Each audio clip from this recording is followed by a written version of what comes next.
सभी को नमस्कार। 70 बीपीएससी मेंस रिवीजन सीरीज के पॉइंट ऑफ व्यू से आज के इस लेक्चर में गांधीयन एरा का एक most important national movement non cooperation movement में डिस्कस करूंगा।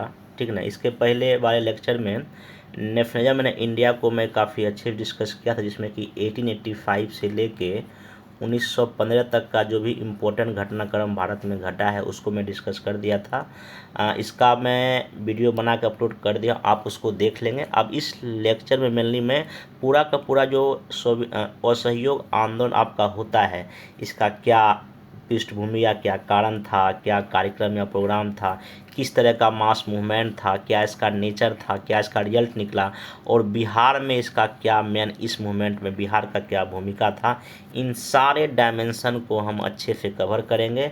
आप इस लेक्चर को देख लीजिए। बाकी जो भी शॉर्ट या लॉन्ग इस टॉपिक से पूछेगा, आपके सारे क्वेश्चन इजीली क्या हो जाएगा, बन जाएगा। देखिए, अगर आपको गांधी युग पढ़ रहे हैं 1915 से लेके 1947 तक में, तो किन किन बातों को मेनली ध्यान रखें। तो देखिए, 3 लोकल लेवल पे गांधी जी का मूवमेंट हो रहा है। एक तो चंपारण सत्याग्रह अहमदाबाद और खैरा है। हालांकि ये तो मोटा मोटी लोकल, तो ये मोटा मोटी मेंस में नहीं पूछता है, ठीक ना। लेकिन हाँ, नेशनल लेवल का जो 3 आपका जो मूवमेंट है, मेनली आपका non cooperation movement, civil disobedient movement और क्विट इंडिया मूवमेंट, यहाँ से क्वेश्चन आपका भरपूर बीपीएससी में बनता है, शॉर्ट एंड लॉन्ग दोनों। बाकी क्लोराइड सत्याग्रह भी हुआ है, खिलाफत मूवमेंट भी होती है, ये शॉर्ट नोट में भी बन सकता है। सिंपल शॉर्ट नोट में लिख देगा कि क्लोराइड सत्याग्रह, तो ये क्यों हुआ। देखिए, जब भी कभी हिस्ट्री में कोई शॉर्ट नोट पूछेगा, वो क्यों हुआ, उसका क्या इम्पोर्टेंट घटनाक्रम है, उसका क्या आउटकम निकला, या कुछ अगर 1-2 आलोचना के बिंदु हैं तो लिख के आंसर को ख़त्म कर दीजिए, ठीक ना। जैसे अगर यही पूछ देगा तो क्यों था, इसका कार्यक्रम क्या था, इसका क्या प्रभाव, आराम से आप 4-5 पॉइंट निकाल सकते हैं।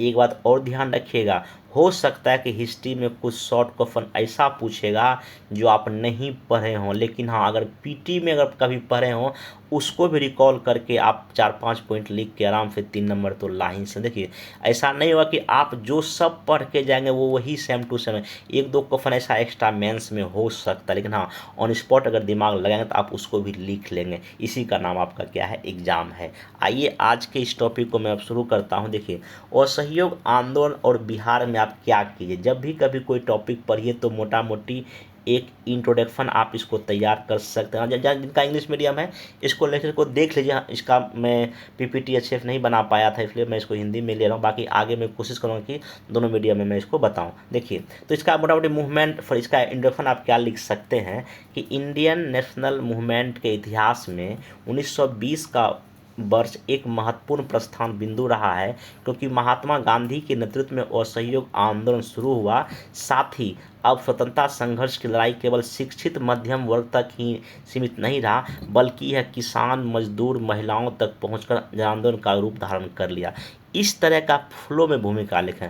जब मैं अभी भी कई सारा कॉपी चेक करता हूं तो बीच में ब्रेक, कई सारा स्पेलिंग एरर, तो बहुत सारा दिक्कत है। तो भूमिका में कम से कम कोशिश करें कि ऐसा लिखें 3-4-5 लाइन का, जो एग्जामिनर पढ़ते ही आपके वो मन में डिसाइड कर ले कि इसको इतना मार्क्स हमको देना है। या दूसरा भूमिका क्या लिख सकते हैं, महात्मा गांधी के नेतृत्व में 1920 में शुरू हुआ असहयोग आंदोलन में बिहार के नागरिकों की भूमिका अग्रणी। अगर बिहार स्पेसिफिक अगर जब पूछता है असहयोग, तो आप ऐसा भूमिका लिख सकते हैं।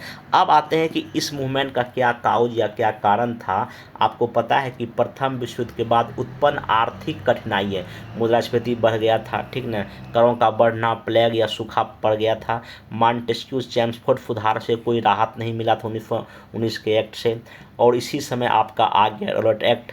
फिर आपका इसी समय घटना हो गया जलियांवाला हत्याकांड और हंटर कमीशन में लिपापोती किया गया, और खिलाफत मूवमेंट। ये सब कुछ कारण था जिसकी वजह से आपका असहयोग आंदोलन हुआ। देखिए, आपको इसमें बहुत अधिक समझाने की आवश्यकता नहीं है, क्योंकि आप ऑलरेडी इसमें जान रहे हैं। लेकिन हाँ, सिर्फ मैं चीज़ चीज़ों को रिकॉल कर रहा हूँ, आपको ये बात ध्यान में रखना चाहिए। और इन सब वजह से भारतीयों में एक तरह से गुस्सा था। और आपको पता है कि सितंबर 1920 में कांग्रेस का कलकत्ता सेशन हो रहा है, विशेष सेशन हो रहा है, जहाँ असहयोग की रूपरेखा तैयार किया गया। पुनः दिसंबर 1920 में नागपुर में पास हुआ ये, और फाइनली अब यहाँ से मूवमेंट आपका क्या होता है, शुरू होता है। अब देखिए इसका मैंने जब भी कभी एग्जाम में लिखा तो इसका कुछ कार्यक्रम था, दो तरह, एक बाइकआउट का कार्यक्रम था और एक आपका कुछ ना आपका रचनात्मक कार्य था। बाइकआउट में क्या हो रहा है, सरकारी संस्थाओं और न्यायालयों का विदेशी वस्तुओं का बहिष्कार हो रहा है, सरकारी उपाधियों का त्याग हो रहा है, विधान परिषद का बहिष्कार। रचनात्मक कार्य में क्या हो रहा है, राफ शिक्षा को प्रोत्साहन दिया जा रहा है, लिकर बैन हो रहा है, चरखा वितरण हो रहा है, छुआछूत खत्म करने का प्रयास किया जा रहा है और हिंदू मुस्लिम एकता को बढ़ावा देने का प्रयास किया जा रहा है। जब भी कभी एग्जाम में लिखें तो आप इसी तरह के फ्लो चार्ट को बनाइए तो एक बेहतर मार्क्स आप पाएंगे। अब आते हैं कि इस आखिर मूवमेंट का क्या मेन ऑब्जेक्टिव यही था कि शांतिपूर्ण और न्यायोचित तरीके से स्वराज प्राप्ति एक वर्ष में प्राप्त करना है, ऐसा कुछ इनका लक्ष्य था।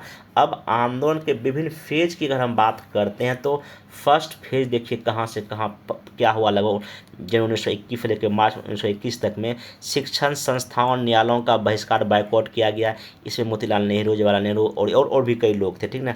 सेकेंड फेज में देखिए क्या हो रहा है, मोटा मोटी बहिष्कार के पूरक कदम के रूप में चरखा का वितरण हुआ, राष्ट्र शिक्षा पर बल दिया गया।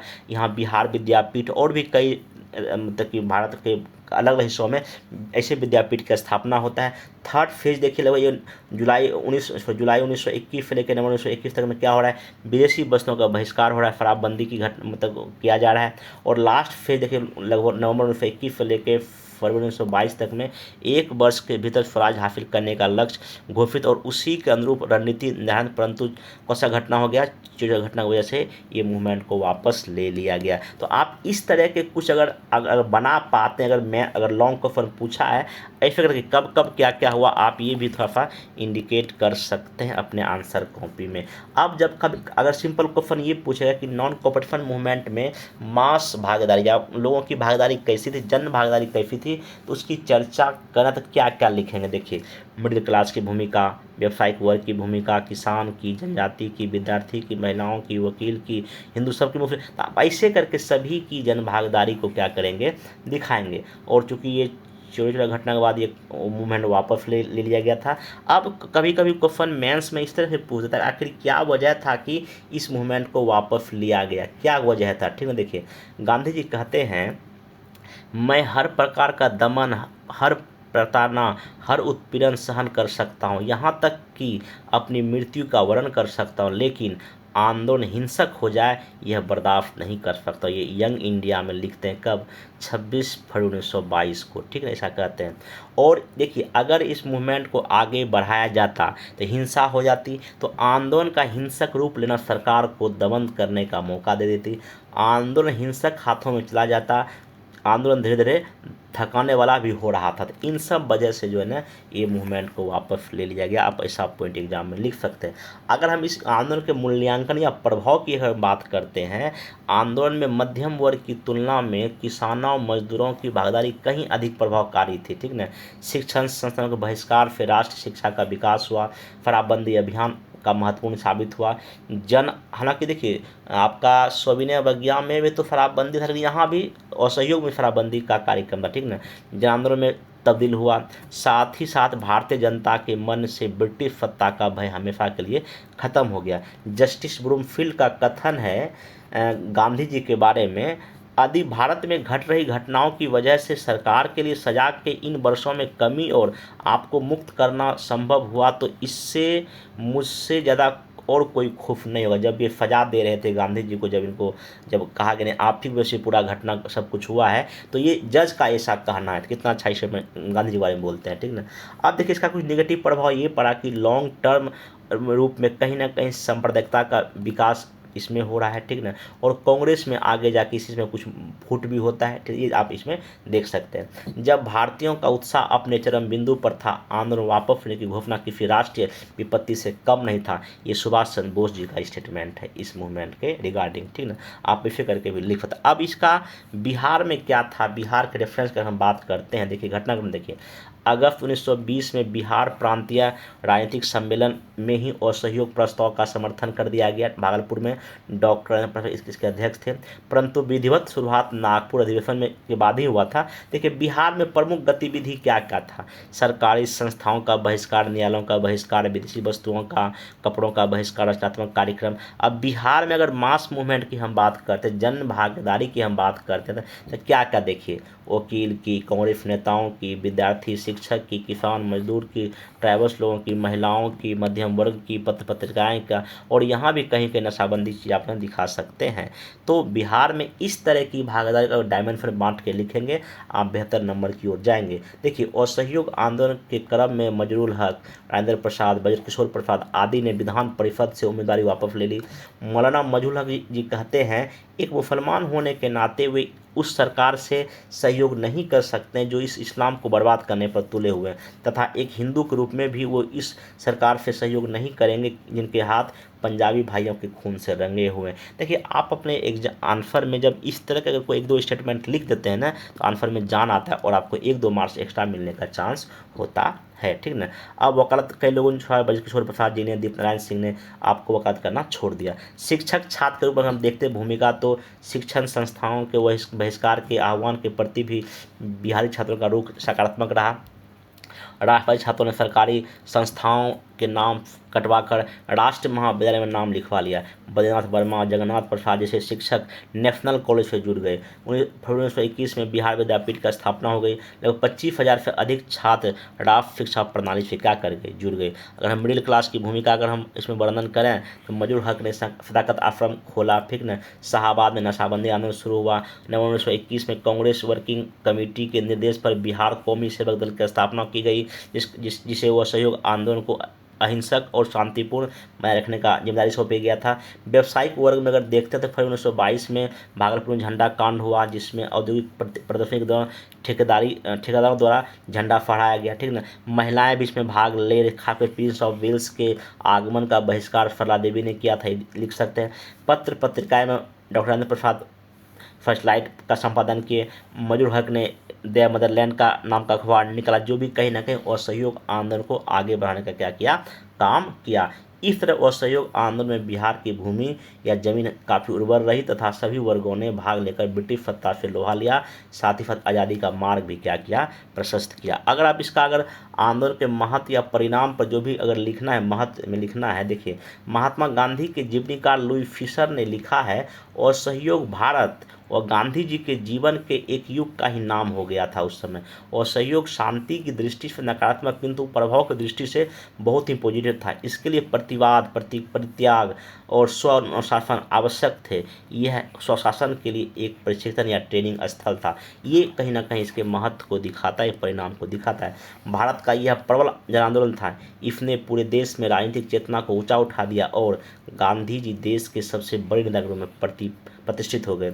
करघा और चरखे का प्रयोग होने से भारतीय कुटीर उद्योगों का पुनः विकास संभव हो पाया।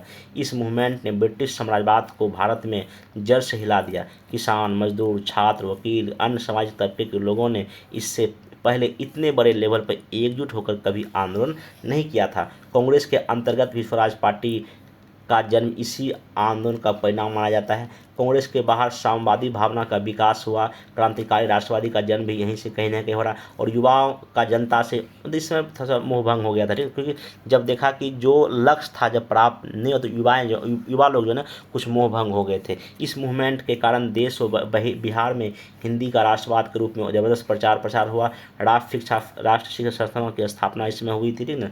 कांग्रेस का स्वरूप अब भी केंद्रीकृत हो गया, ठीक ना। ग्रामीण स्तर तक कांग्रेस का आधार मजबूत हो गया। राष्ट्रीय मूवमेंट में महिलाओं ने सक्रिय भूमिका निभाई। तो कहने का मतलब इसमें आप ऐसा करके दिखा सकते हैं, ठीक ना। तो इस तरह का आपका परिणाम या इसका प्रभाव आप ऐसे लिख सकते हैं। अब इसमें हम आते हैं कि आंदोलन का स्वरूप या नेचर क्या था। देखिए, पहली बात तो कहीं ना कहीं गांधी जी एक संगठन के रूप में संगठित विद्रोह था, आंदोलन था, वो हिंसात्मक था, नेतृत्व में हो रहा था। और इसमें अगर कार्यक्रम हम देखेंगे तो बहिष्कार के भी थे और रचनात्मक कार्य भी था, और राष्ट्रव्यापी मूवमेंट था। ये मध्यम वर्ग भी भाग ले रहे हैं, शैक्षणिक संस्थानों का इसमें मतलब कि बनाया गया, और ये आपका है जन आंदोलन। स्वरूप इसको कई रूपों में दिखा सकते हैं। पहला कि भाई ये संगठित था, ठीक ना। पहले भारत का सबसे संगठित आंदोलन कांग्रेस का संगठन था, पार्टी नेताओं की सक्रिय भागीदारी था। अहिंसात्मक था, ये गांधी सत्य अहिंसा पर लड़ रहे थे। राष्ट्रव्यापी था, नॉर्थ साउथ ईस्ट वेस्ट पूरा भारत फैल चुका था। बहिष्कार था स्कूल का, न्यायालय का, विदेशी वस्तुओं का, शराब का। रचनात्मक कार्य थे, हिंदू मुस्लिम एकता, चरखा चलाना, और मध्यम वर्ग, छात्र, मजदूर, किसान सब इसमें क्या ले रहे हैं, वकील भाग ले रहे हैं। ठीक है ना। अब निष्कर्ष में बस यही कि इस प्रकार असहयोग आंदोलन अपने प्रत्यक्ष उद्देश्यों को प्राप्त करने में असफल रहा, मतलब स्वराज तो नहीं मिला 1 साल में, किंतु यह अपने गौण उद्देश्यों को प्राप्त करने में बिल्कुल ही सफल रहा। जैसे भारतीय जनता को अपने राजनीतिक अधिकारों के प्रति जागरूक पैदा करना, जनता के मन में सरकार के दमन चक्र का डर खत्म करना। अतः असहयोग आंदोलन भारतीय स्वतंत्रता संग्राम का एक मील का पत्थर है, या ऐसा करके प्रस्थान बिंदु, ऐसा करके आप इसमें क्या कर सकते हैं, लिख सकते हैं। तो इस लेक्चर में ये पूरा का पूरा नॉन कोऑपरेशन मूवमेंट के सारे डायमेंशन, चाहे नेशनल लेवल का हो या बिहार लेवल का, मैं इसे ओपन करके आपको बता दिया। क्वेश्चन लॉन्ग पूछे या शॉर्ट पूछे, बस आप ध्यान में रखिएगा। आप ऐसा अगर कंटेंट लिख करें तो आप बेहतर मार्क्स पाएंगे। अब नेक्स्ट लेक्चर में जो भी सिविल डिसओबीडियंट मूवमेंट और आपका क्विट इंडिया मूवमेंट मैं एक ही में कवर कर लूँगा। बाकी और भी जो आर्ट एंड कल्चर का टॉपिक है या जो भी थॉट का कल्चर का टॉपिक, कुछ और एक्स्ट्रा भी है, मैं इसी तरह के शॉर्ट वीडियो में कल या परसों तक हिस्ट्री भी कवर कर दूंगा। ठीक है ना। बाकी बने रहिए, लिखते रहिए, पढ़ते रहिए। अब मिलते हैं नेक्स्ट वीडियो में। Thank you.